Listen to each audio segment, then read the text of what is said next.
The world's most important waterway is on edge.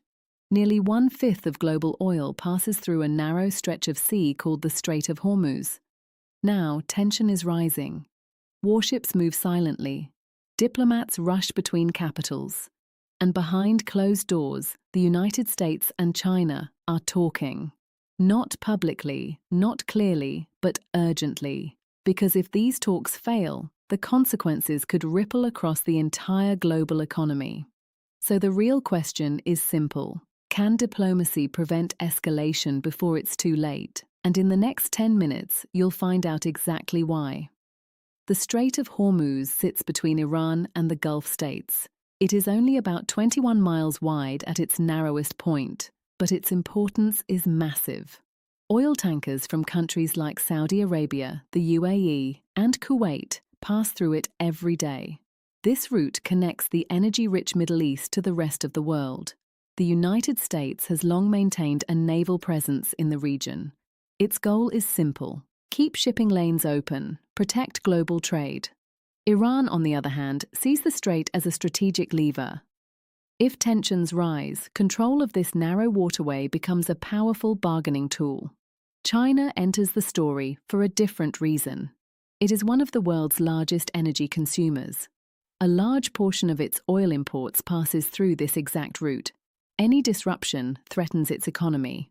So stability in the Strait of Hormuz is not just a regional issue, it is a global one. For years, tensions between the US and Iran have moved in cycles. Pressure rises, then diplomacy follows. But this time feels different, because now China is not just watching, it is actively engaging. At first, the signals are subtle. Reports emerge of quiet communications between Washington and Beijing. Nothing official, nothing confirmed, but enough to raise eyebrows. Analysts begin to connect the dots. Then comes a statement. Leaders mention cooperation, not in detail, not in full clarity, but enough to suggest that talks are happening behind the scenes. The goal appears to be de-escalation, but the path is uncertain. But then everything changed. New intelligence reports begin to surface. There are concerns about potential arms transfers in the region. Speculation grows. Could external support shift the balance? Could it raise the stakes even further? At the same time, naval activity increases. Ships move into position. Surveillance intensifies. Every move is watched. Every signal is analyzed. The situation becomes more fragile by the day. What happened next shocked many observers. Despite rising tensions, both sides avoid direct confrontation. Instead, the focus shifts to communication. Backchannel diplomacy begins to take shape. These are not formal negotiations. There are no press conferences, no official agreements, but messages are being sent, signals are being read, and both sides seem to understand the risks of escalation. The United States wants to maintain freedom of navigation. That has always been a core principle. Any disruption in the strait could affect global markets. It could raise oil prices. It could trigger wider instability. China, meanwhile, has its own priorities. It wants stability. It wants uninterrupted trade. And it wants to avoid being pulled into a conflict that could harm its economic growth. So both sides find themselves in a rare position. Their interests align, not politically, not strategically, but economically. And that creates an opportunity. No one saw this coming. For years, the US and China have competed across multiple fronts: trade, technology, influence.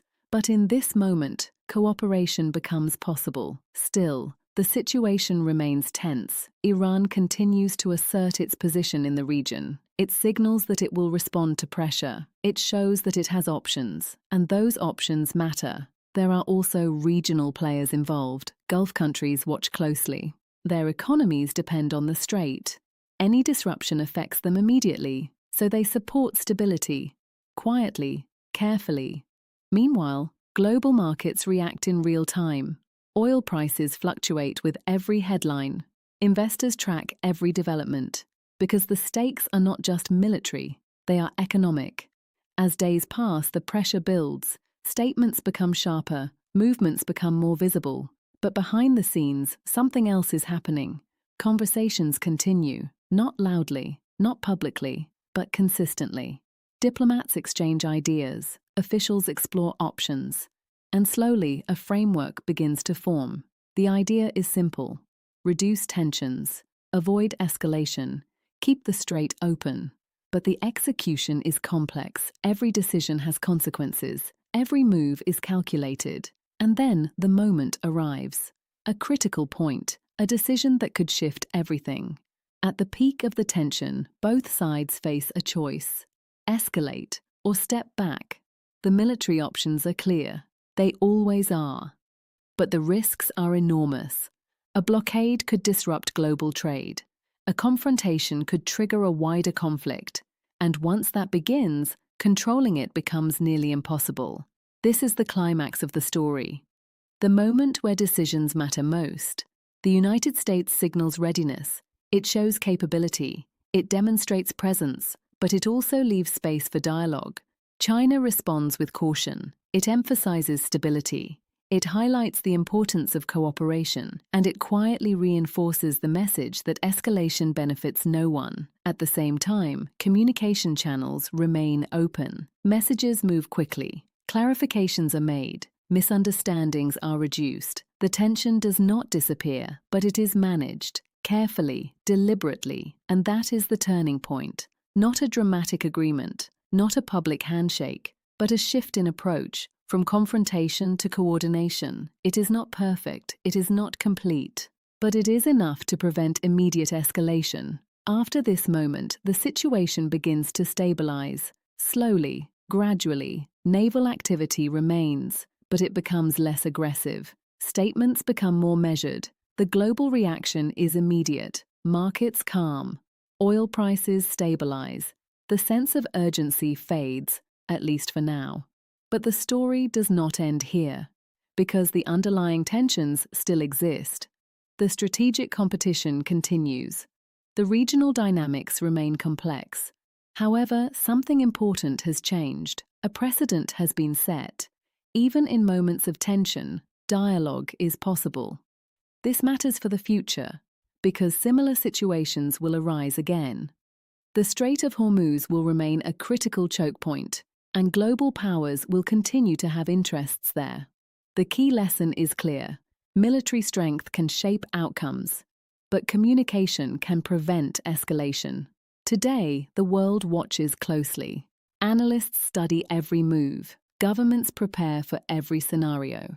And the Strait of Hormuz remains what it has always been, a narrow passage with global impact. So what can we learn from this moment? That even in times of tension, cooperation is possible. That shared interests can create opportunities for dialogue. And that sometimes the most important actions are the ones that happen quietly. Now, the question is yours. Do you think diplomacy can truly prevent future conflicts in regions like this? Or is tension inevitable in such strategic locations? If you want more untold stories like this, subscribe, because history is never what they teach you in school.